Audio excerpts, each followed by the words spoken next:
the identity or what's the face of mass media today? What's like a generic identity that you would describe? Anyone? Oprah.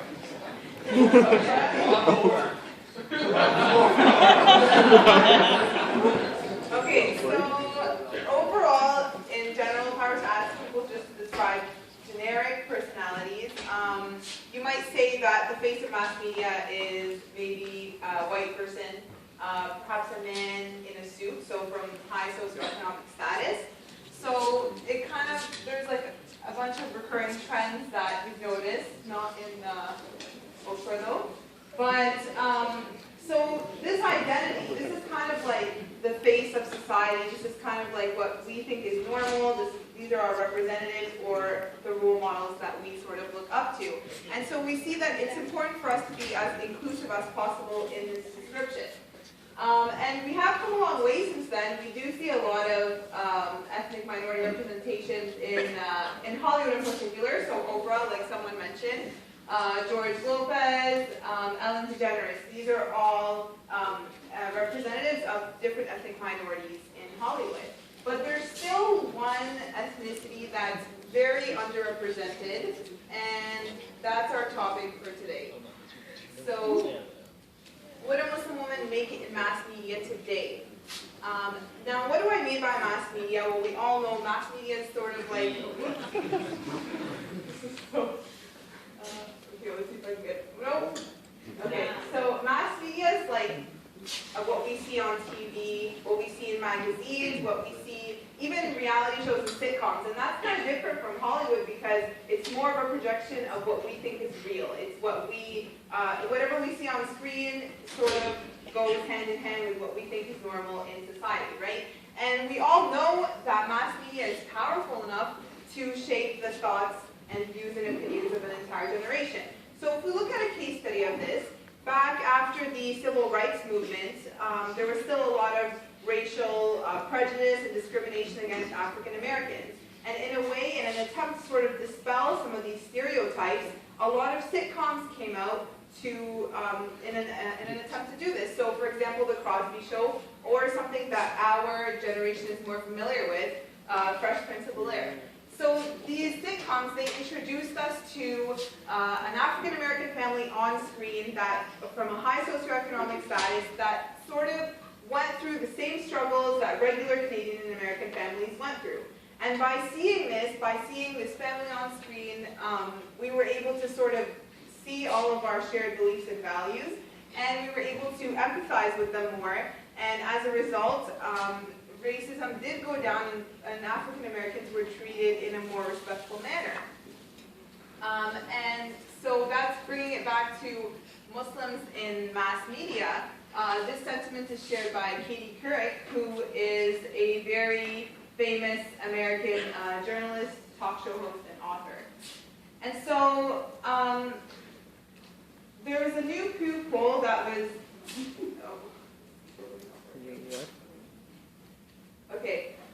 that showed that 46% of Americans view Islam as a religion of violence.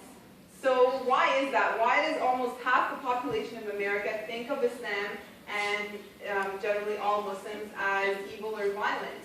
Well, if you just turn on the TV, the two main stereotypes that are always being repeated over and over about Muslims is, number one, all Muslims are terrorists and in some way, shape, or form were responsible for 9/11. And number two is that all Muslim women are oppressed and they're in need of being freed. So it's understandable that that almost half of America thinks of Islam as a really violent religion and something that should stay in history. And so you might think that, okay, these like sentiments are just something that people think, it doesn't really translate into anything. But we are seeing a dramatic increase in Islamophobic and anti-Semitic hate crimes right now. So for example, there was the veiled woman earlier this year in Europe who was beaten just for wearing a veil, and she lost her 4-month unborn child.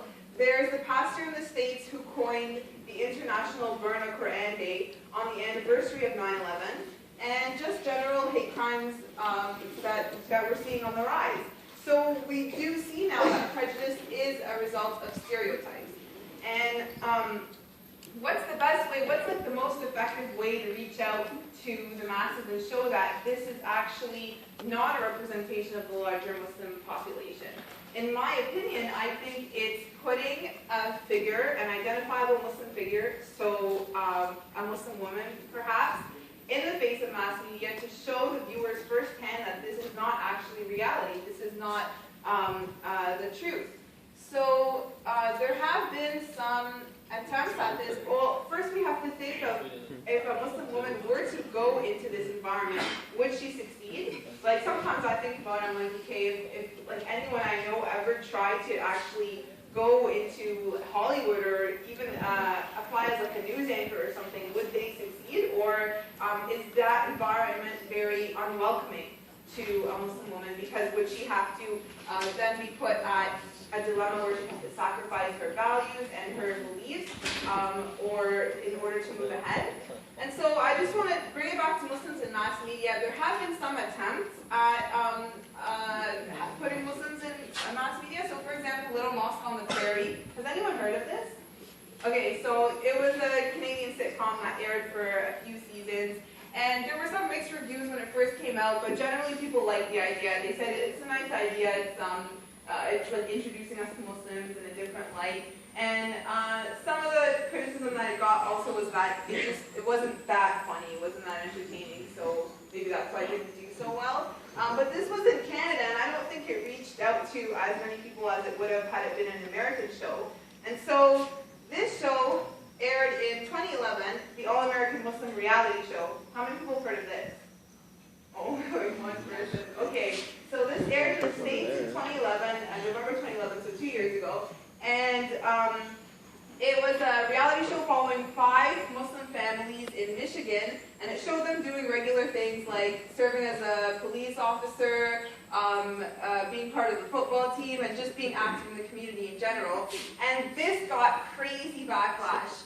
People were so uncomfortable with the idea of seeing Muslims in a different light, and a lot of groups wrote to the advertisers and the sponsors of the show, and they told them to pull out from sponsoring the show because they just weren't comfortable with the way Muslims were being portrayed. They didn't like the idea that you could be Muslim and also American. And so one of the biggest advertisers of the show, which was the Lowe's hardware company, actually pulled their advertising, and the show didn't even go on for more than a season. So it was just interesting to know how a lot of groups were really hesitant in sort of reevaluating their opinions or their beliefs about Muslims, because the first step of dehumanizing a group is kind of painting them as different, because then you don't feel as bad if you can't relate to them, so you don't feel as bad if you're not treating them equally. And so now it sort of becomes a social responsibility. If we do think it's important for media to be more ethnically representative or more inclusive, then, I mean, we saw with the reality show how a social push or, different advocacy groups do have an effect. So if you do think it's our responsibility in order to put demand and pressure, because what's the main thing that media outlets care about? They just care about our viewership, they care about our ratings. So if we hold ourselves to maybe a higher standard of viewership or like values with our viewership, and maybe write letters to different groups or politicians and whatnot, then we can move towards becoming a more global empathetic community and becoming more inclusive, making sure there's a fair chance to everyone.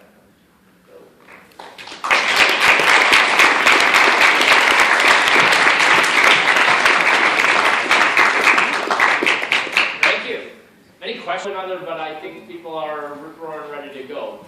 I want to say thank you for sticking around because you've, hang on.